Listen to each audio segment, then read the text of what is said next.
Garis sejarah berubah secara permanen tanpa deklarasi perang resmi, tanpa persetujuan Kongres dan tanpa mandat Dewan Keamanan PBB. Presiden Amerika Serikat Donald Trump memerintahkan operasi militer besar-besaran ke jantung kedaulatan Iran. Operasi ini bukan sekedar serangan udara biasa, ini adalah guncangan terhadap fondasi hukum internasional yang telah dibangun sejak Perang Dunia Kedua. Di belakangnya berdiri sosok Benjamin Netanyahu, Perdana Menteri Israel yang oleh banyak pengamat disebut sebagai arsitek sebenarnya dari perang ini. Sorotan kali ini, kita akan membedah secara mendalam apakah ini bentuk bela diri atau murni kejahatan perang. Mengapa banyak warga Amerika Serikat merasa presiden mereka sedang dijebak oleh kepentingan Israel, dan bagaimana Indonesia yang satu atap di dalam Board of Peace harus bersikap, serta mengapa Panglima TNI Jenderal Agus Subianto mendadak menetapkan status siaga 1 bagi seluruh prajurit di tanah air.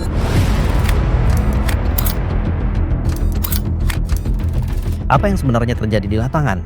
Operasi yang disebut Operation Lion's Roar atau Epic Fury ini dimulai pada 28 Februari 2026. Hingga saat ini, data menunjukkan kekejaman yang tak terbayangkan. Laporan resmi yang diberitakan melalui kantor berita Tasnim Iran dan Xinhua China menyebutkan jumlah korban tewas di pihak Iran telah menembus lebih dari 1.000 jiwa. Lebih dari 6.000 orang terluka, dan tragisnya sekitar 30% dari total korban adalah anak-anak. Salah satu titik paling kelam adalah serangan terhadap sebuah sekolah di Minab, Provinsi Hormozgan, yang menewaskan sedikitnya 175 siswa dan staf. Bukan hanya fasilitas militer, rudal AS dan Israel menghantam pemukiman di Teheran, Isfahan hingga Karachi. Gugurnya para pejabat tinggi Iran termasuk pemimpin tertinggi Ayatollah Ali Khamenei dalam serangan awal di kompleks kediamannya bukan mengakhiri konflik, justru menjadi sumbu ledak bagi perang yang jauh lebih mengerikan. Iran tidak tinggal diam. Dalam hitungan jam setelah serangan pertama, Garda Revolusi Iran IRGC melancarkan gelombang balasan yang bertubi-tubi. Data menyebutkan rudal balistik dan drone bunuh diri telah menghantam aset militer AS di 12 negara, termasuk pangkalan di Bahrain, Qatar, Kuwait, serta Uni Emirat Arab. IRGC juga mengklaim telah menghantam kapal induk USS Abraham Lincoln di Laut Arab, meski Pentagon membantah kerusakan berat. Laporan independen mengonfirmasi terjadinya kepulan asap hitam di atas dek kapal setelah hantaman drone.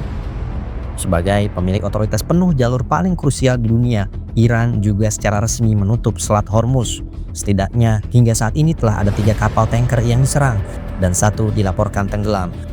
Dampaknya bagi dunia pun seketika terasa. Pasokan 20% minyak global terhenti. Yang paling panas hingga saat ini ada di kota-kota seperti Tel Aviv dan Haifa yang dihujani ratusan rudal balistik. Sistem pertahanan Iron Dome dilaporkan kewalahan menghadapi ribuan kepadatan serangan drone Shahid yang masuk secara bersamaan.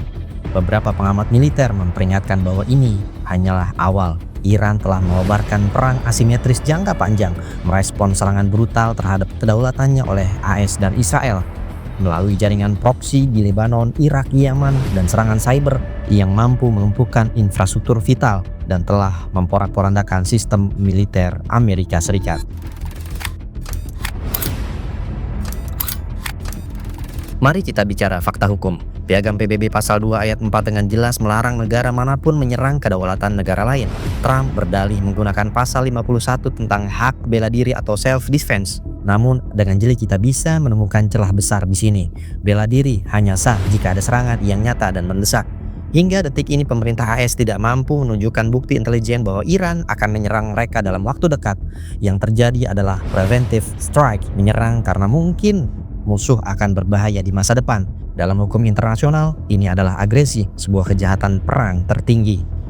Dalam hukum internasional juga ada standar emas yang disebut Caroline Test. Standar ini menyatakan bahwa pembelaan diri harus didasari oleh kebutuhan yang mendesak, luar biasa, dan tidak ada pilihan sarana lain, serta tidak ada waktu untuk merenung.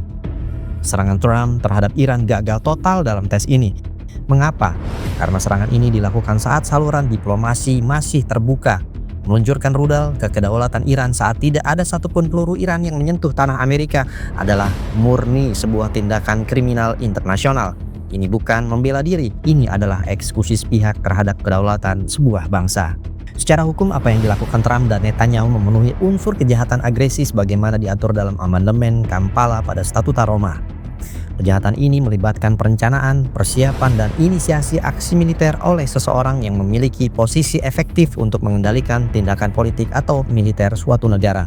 Meskipun Amerika Serikat tidak meratifikasi Statuta Roma, secara moral dan politik tindakan ini menempatkan Trump sejajar dengan para pemimpin yang pernah diadili di Nuremberg, Jerman. Netanyahu sebagai sekutu terdekat secara hukum dapat dianggap sebagai accomplice atau pihak yang membantu terjadinya agresi karena memberikan dukungan logistik dan intelijen yang menjadi pemantik serangan tersebut. Di sisi lain, Konstitusi Amerika Serikat Pasal 1 Bagian 8 menyatakan bahwa hanya Kongres yang punya wewenang menyatakan perang. Dengan melangkahi Kongres, Trump tidak hanya melanggar hukum internasional, tapi juga mengkhianati konstitusi negaranya sendiri.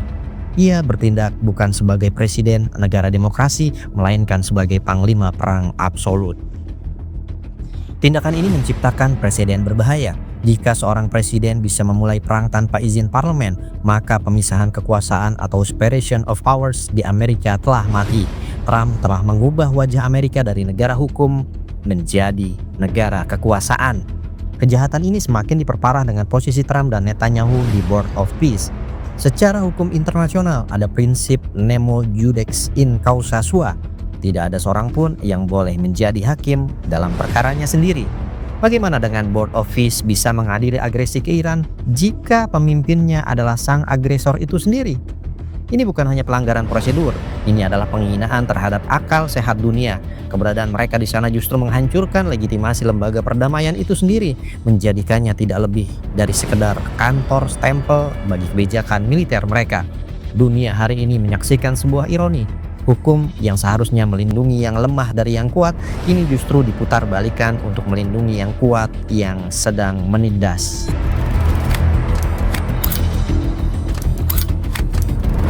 Banyak warga Amerika Serikat kini mulai bersuara lantang.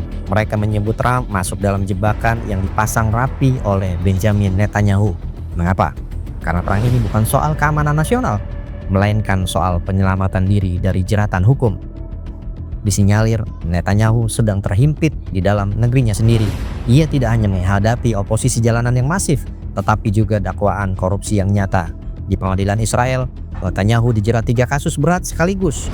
Kasus 1000 atau penerimaan gratifikasi mewah, kasus 2000 dan kasus 4000, penyuapan dan manipulasi media demi citra politik. Bagi Netanyahu, perang dengan Iran adalah kartu keluar. Dengan menciptakan kondisi darurat nasional, ia bisa menunda proses peradilan dan membungkam oposisi atas nama Persatuan Nasional. Melalui pertemuan tertutup di Mar-a-Lago, Netanyahu diduga menyodorkan data intelijen sampah yang telah dimodifikasi, menyebut Iran hanya butuh hitungan hari untuk meluncurkan nuklir, hanya untuk memancing naluri agresif Trump. Namun Trump pun memiliki agenda gelapnya sendiri. Di Amerika, publik sedang diguncang oleh rilis terbaru dokumen Epstein Files yang semakin menyudutkan lingkaran elit. Trump membutuhkan suara ledakan bom di Teheran untuk menenggelamkan suara tuntutan publik atas skandal moral di dalam negeri. Perang ini adalah bom asap diplomatik untuk menutupi borok domestiknya. Kini, apa yang disebut sebagai proxy war telah menjadi kenyataan pahit. Kolonel Lawrence Wilkerson menyebut ini sebagai penghinaan terhadap kedaulatan Amerika Serikat, di mana tentara Amerika dijadikan alat untuk ambisi geopolitik Israel. Trump yang selama kampanye meneriakan jargon America First dan berjanji mengakhiri perang tanpa akhir, justru kini menjilat ludahnya sendiri. Ia menyeret pemuda-pemuda Amerika kembali ke pertempuran di Timur Tengah, bukan untuk membela bendera mereka, melainkan untuk membela kursi kekuasaan Netanyahu di Tel Aviv dan menutupi jejak skandal pribadinya di Washington. Ini adalah lubang hitam perang yang mungkin tidak ada ujungnya, dan Amerika harus membayar mahal ulah pemimpinnya sendiri. Sekarang mari kita lihat lebih dekat institusi yang bernama Board of Peace. Ini adalah ironi terbesar dalam sejarah diplomasi modern.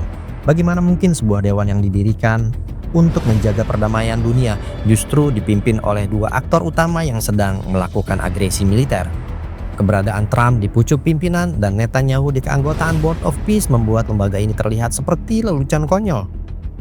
Ini tidak lagi terlihat seperti Dewan Perdamaian, melainkan perisai diplomatik bagi para agresor. Dunia melihat standar ganda yang menjijikan. Mereka bicara tentang perdamaian di podium, sementara tangan mereka sedang menekan tombol peluncur rudal. Beberapa pengamat dan masyarakat dunia secara sinis menyebut lembaga ini bukan lagi Board of Peace, melainkan Board of War. Mengapa? Karena di bawah kepemimpinan Trump, dewan ini tidak lagi berfungsi memadamkan api konflik, melainkan menjadi alat untuk melegitimasi invasi. Lembaga ini telah dibajak untuk memberikan stempel perdamaian pada setiap peluru yang ditembakkan. Ini adalah mekanisme pertahanan bagi para penjahat perang agar mereka tidak bisa disentuh oleh hukum internasional. Ulah Trump di Iran hanyalah sumbu pendek dari ledakan yang lebih besar. Para pengamat memperingatkan bahwa kepemimpinan Trump di dewan ini telah memicu ancaman perang di berbagai belahan dunia lainnya. Belum lagi kebijakan transaksional Trump di dewan ini telah melemahkan posisi tawar sekutu-sekutu Eropa dan memberikan celah bagi eskalasi konflik yang bisa menyeret seluruh anggota NATO ke dalam perang terbuka. Sebagian pengamat juga menyebut ini sebagai kematian diplomasi multilateral. Ketika badan yang seharusnya menjadi wasit justru menjadi pemain yang paling kasar di lapangan, maka hukum rimba kembali berkuasa. Dunia tidak lagi memiliki tempat berlindung karena di saat yang sama PBB seperti dilemahkan dengan hadirnya dewan ini. Podium perdamaian telah berubah menjadi ruang pengatur serangan dan setiap negara yang tidak sejalan kini merasa terancam oleh bayang-bayang rudal yang bisa meluncur kapan saja atas restu dewan yang katanya damai ini.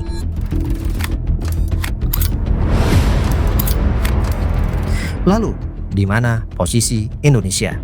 Kita sering terjebak dalam dilema diplomatik saat berhadapan dengan kekuatan raksasa. Jika kita diam, kita dianggap membiarkan pelanggaran kemanusiaan. Jika kita terlalu vokal, resiko ekonomi dan politik menanti di depan mata. Keresahan ini bukan tanpa dasar. Para pakar hukum internasional dan pertahanan kita telah lama menyuarakan peringatan keras agar Indonesia tidak sekedar menjadi stempel bagi agenda negara besar. Guru besar hukum internasional Profesor Hikmahanto Juwana secara konsisten menekankan bahwa Indonesia harus berani berdiri di atas hukum internasional, bukan kemauan politik negara adidaya. Politik untuk menyerang kedaulatan negara lain, maka Indonesia harus memiliki keberanian untuk mengambil jarak dan memperkuat poros pertahanan mandiri. Indonesia tidak boleh memberikan legitimasi bagi penjajahan atau agresi dalam bentuk apapun. Setiap keterlibatan kita di lembaga dunia harus bertujuan untuk menghentikan kejahatan kemanusiaan, bukan justru sebaliknya.